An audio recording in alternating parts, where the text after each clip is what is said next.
Hello' guys, আজি নতুন এটা ভিডিঅ'লৈ স্বাগতম জনাইছোঁ। আজি আহিছোঁ এই পুখুৰীৰ পাৰত। এই পুখুৰীৰ পাৰত মাছ মৰা। চাওঁচোন কি কি মাছ পালে। আৰু সেয়া কি দেখিবলৈ আছে? ইয়াত দেখোন মানুহ এজনে পুখুৰীৰ মাছকেইটাক কোবাই আছে। কি বা দুখ কৰিছিল মাছকেইটাই।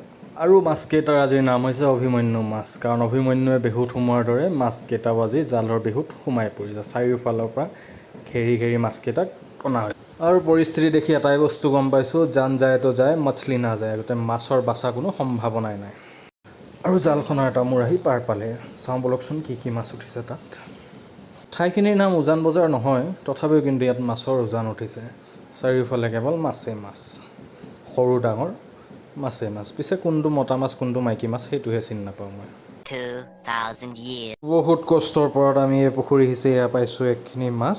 এতিয়া মাছখিনি লৈ যাওঁ ভগাই লওঁ ৰ'ব। ভিডিঅ'টো ইমানেই আছিল। আজি ভিডিঅ'টো শেষলৈকে চোৱাৰ বাবে ধন্যবাদ।